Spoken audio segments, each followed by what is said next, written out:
Hello bachcho, let's read this question. So this question says two charges q and minus 3q are placed fixed on the x-axis separated by distance smaller d. Where should a third charge 2q be placed such that it will not experience any forces? ये आपका कोई भी force क्या करेगा, experience नहीं करेगा. Okay, तो चलिए इस क्वेश्चन को स्टार्ट करते हैं. So we can write down the key concept of this question is neutral point. लिख लीजिए, क्या लिख लीजिए, आपका neutral point. Neutral point will be the key concept of this question. ठीक है, न्यूट्रल पॉइंट क्या हो जाएगा आपका इस क्वेश्चन का, आपका की कॉन्सेप्ट. ठीक है, तो देखिए बच्चों, इलेक्ट्रिक फील्ड आपका न्यूट्रल पॉइंट होता है जहां पर आपका नेट इलेक्ट्रिक फील्ड क्या है, जीरो के इक्वल है. जहां पर आपका नेट इलेक्ट्रिक फील्ड क्या है, जीरो के इक्वल है, that point is called our neutral point. ठीक है, अब बच्चों देखिए, आपके पास यहाँ पर दो चार्जेस हैं. ठीक है, यहाँ पर आपका एक चार्ज क्यू है और दूसरा चार्ज आपका माइनस थ्री क्यू है. ठीक है, आपको वो रीजन बताना है, वो पॉइंट बताना है जहां पर हमें थर्ड चार्ज टू क्यू को रखें such that it will not experience any force. ये आपका फोर्स एक्सपीरियंस ना करे. फोर्स देखिए बच्चों, कोई चार्ज कब एक्सपीरियंस नहीं करेगा. फोर्स किसके इक्वल होता है, आपका क्यू टाइम्स ई के इक्वल होता है. कितना होता है आपका, क्यू टाइम्स ई के इक्वल. ठीक है, चार्ज तो आपका नॉन जीरो है, इसका मतलब इलेक्ट्रिक फील्ड आपका जीरो होना चाहिए. इलेक्ट्रिक फील्ड अगर जीरो होगा तभी तो नेट फोर्स भी जीरो के इक्वल होगा. ठीक है, तो इसका मतलब नेट इलेक्ट्रिक फील्ड आपका जीरो के इक्वल होना चाहिए. उस पॉइंट को हम क्या बोलेंगे, न्यूट्रल पॉइंट. ठीक है, तो बच्चों देखिए, अभी न्यूट्रल पॉइंट होगा कहाँ पर, इसको मैं नीचे वन चार्ज बोल दिया, इसको मैंने टू चार्ज बोल दिया. इलेक्ट्रिक फील्ड देखिए किसी भी चार्ज के कारण प्रोपोर्शनल होता है आपका क्यू बाई आर स्क्वायर के इक्वल. ठीक है, अगर मैं बोल देता हूँ बीच पर कहीं पॉइंट है जहां पर आपका नेट इलेक्ट्रिक फील्ड जीरो है, तो चलो उसको चेक करते हैं.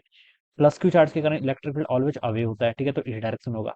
और माइनस चार्ज के कारण इलेक्ट्रिक फील्ड टुवर्ड्स होता है, तो इसके कारण भी इसी डायरेक्शन पे होगा. ठीक है, और देखिए दोनों की क्या है, आपकी डायरेक्शन एक हो रही है, तो ये ऐड होंगे तो जीरो तो नहीं हो सकते. तो बीच पर तो आपका पॉसिबल है नहीं. ठीक है, अब देखिए, इलेक्ट्रिक फील्ड आपके चार्ज के प्रोपोर्शनल है, आर स्क्वायर के क्या है, इनवर्सली प्रोपोर्शनल. तो जिसके कारण देखिए, अगर चार्ज अगर आपका ज्यादा होगा तो इलेक्ट्रिक फील्ड आपका बढ़ेगा, और अगर आपका आर स्मॉलर होगा तभी भी आपका इलेक्ट्रिक फील्ड क्या करेगा, बढ़ेगा. ठीक है, आर स्मॉलर होना चाहिए और क्यू क्या होना चाहिए, बड़ा होना चाहिए. तो देखिए बच्चों, अगर मुझे यहाँ पर क्यू और three q minus three q इन दोनों में से किसका मैग्नीट्यूड ज्यादा है, तो आप बोलेंगे सर माइनस थ्री क्यू वाले का मैग्नीट्यूड ज्यादा है. मैं सिर्फ मैग्नीट्यूड की बात कर रहा हूँ, मैग्नीट्यूड में हम साइन को कंसिडर नहीं करते हैं. ठीक है, तो देखिए, अगर आपका चार्ज क्यू बड़ा है तो इसका मतलब देखिए, यहाँ पर इसके कारण देखिए, अगर हमें नेट इलेक्ट्रिक फील्ड जीरो चाहिए, नेट इलेक्ट्रिक फील्ड अगर हमें जीरो चाहिए, तो वो आपके क्यू वाले चार्ज के क्लोजर होना चाहिए. किसके क्लोजर होना चाहिए, जो आपका वन चार्ज है उसका क्या होना चाहिए, क्लोजर होना चाहिए. अगर कोई न्यूट्रल पॉइंट को मान लीजिए, मैंने यहाँ पर मान लिया ये पॉइंट आपका पी है. ठीक है, it is at a distance of X. ठीक है, तो यहाँ पर आपका नेट इलेक्ट्रिक फील्ड जीरो हो सकता है, यहाँ पर तो आ ही नहीं सकता. क्यों जीरो होगा, देखिए बच्चों, देखिए इसके कारण, क्यू पॉइंट के कारण इलेक्ट्रिक फील्ड है. ठीक है, क्यू और थ्री क्यू में किसका मैग्नीट्यूड ज्यादा है, आप बोलोगे थ्री क्यू को ज्यादा है. ठीक है, तो इसके कारण इलेक्ट्रिक फील्ड क्या होगा, यहाँ पर आपका ज्यादा होगा. ठीक है, लेकिन R square inversely proportional to R square भी है, तो अगर ये डिस्टेंस जितनी ज्यादा होगी उतनी इलेक्ट्रिक फील्ड क्या होगा, कम होगा, क्योंकि इलेक्ट्रिक फील्ड क्या इनवर्सली प्रोपोर्शनल है. तो अगर चार्ज इसका ज्यादा है तो इसके कारण डिस्टेंस क्या होनी चाहिए आपकी, डिस्टेंस इसके कारण और ज्यादा होनी चाहिए. ठीक है, डिस्टेंस भी ज्यादा होनी चाहिए, चार्ज भी ज्यादा होनी चाहिए, तभी आपका नेट इलेक्ट्रिक फील्ड इस पॉइंट पर पी क्या आ गया. देखिए, अगर मैं इन दोनों का चार्ज इक्वल मान लेता, ठीक है, तो मैं बता सकता हूँ कि ये वाला चार्ज क्या होता है, आपका डोमिनेटिंग चार्ज होता है. क्या होता है, डोमिनेटिंग चार्ज. ठीक है, अगर ये क्यू होता है माइनस क्यू होता है, ठीक है, तो बता सकता था ये वाला चार्ज क्या होता है, आपका डोमिनेटिंग होता. क्योंकि देखिए, इससे आपकी डिस्टेंस क्या है, आपकी डिस्टेंस कम है. ठीक है, डिस्टेंस कम है, तो या फिर आप देखिए इस पॉइंट को ऐसे रिमेंबर कर सकते हैं कि दो चार्जेस में से जिस चार्ज का मैग्नीट्यूड लेसर होता है, ऑलवेज उस साइड पर आपका क्या करता है, न्यूट्रल पॉइंट क्या करता है, लाई करता है. क्या करता है, न्यूट्रल पॉइंट उस पॉइंट पर लाई करेगा. क्यू और माइनस थ्री क्यू इन दोनों में किसका मैग्नीट्यूड ज्यादा है, लेसर है. लेसर क्यू का है, तो न्यूट्रल पॉइंट इसकी तरफ लाई करेगा. ठीक है, तो इनके बीच की सेपरेशन तो देखिए, आपको इनिशियली कितनी गिवन कर रखी है, डी गिवन कर रखी है. और हमें इतना पता चल गया कि जो आपका न्यूट्रल पॉइंट होगा वो क्यू चार्ज के लेफ्ट पर लाई करेगा, क्योंकि क्यू से उसकी डिस्टेंस क्या होनी चाहिए, लेस होनी चाहिए as compare to the minus three Q. ठीक है, ऐसा हम इसको एक्सप्लेन कर सकते हैं. तो देखिए बच्चों, यहाँ पर आपका नेट इलेक्ट्रिक फील्ड जीरो आना चाहिए, वन और टू के कारण. तो देखिए बच्चों, जीरो इलेक्ट्रिक फील्ड आने का मतलब क्या, देखिए इस चार्ज के कारण, पहले वाले चार्ज के कारण पी पॉइंट पर इलेक्ट्रिक फील्ड कितना होगा, इलेक्ट्रिक फील्ड होता है आपका के क्यू बाय आर स्क्वायर. तो के ई इंटू क्यू कितना है, Q divided by R square. R क्या डिस्टेंस, डिस्टेंस आपका एक्स का स्क्वायर. ये इलेक्ट्रिक फील्ड किसके कारण, वन के कारण.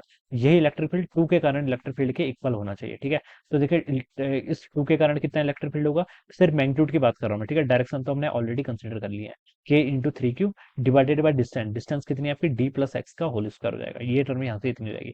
तो के इंटू क्यू से के इंटू क्यू कैंसिल करेंगे, तो यहाँ पर आपका वन ओवर एक्स का स्क्वायर बच गया, और राइट साइड पर क्या बच गया, थ्री डिवाइडेड बाय कितना, डी प्लस एक्स का स्क्वायर. ठीक है, ये आपका यहाँ से इतना आ जाएगा. आपको क्या बताना है, वेरी यानी कि आपको एक्स की वैल्यू बतानी है ना.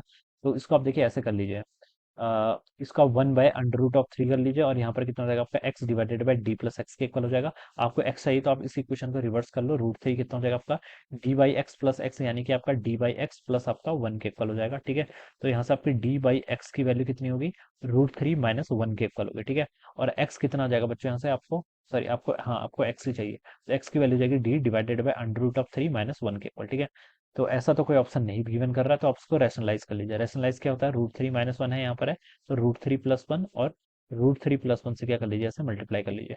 तो ये हो जाएगा आपका √3 + 1 टाइम्स आपका कितना डी, और देखिए आपका √3 - 1 और √3 + 1 इसको करेंगे तो a+b वाला ऑप्शन होगा, तो a² - b² यानी कि 3 - 1 कितना 2। तो ये इसका आंसर होना चाहिए, ठीक है। √3 + 1 इंटू d/2, ठीक है। तो देखिए आपका इसको हम लिख सकते हैं आपका √3 d/2 प्लस आपका d/2। तो बच्चों बी वाला ऑप्शन इसके करस्पॉन्डिंग मैच कर रहा है, तो ऑप्शन बी क्या होगा आंसर, राइट आंसर हो जाएगा, ठीक है। इस तरीके से हम क्या करेंगे, इस क्वेश्चन को यहाँ पर से सॉल्व करेंगे। तो I hope you all understood this concept. All the best and thank you so much.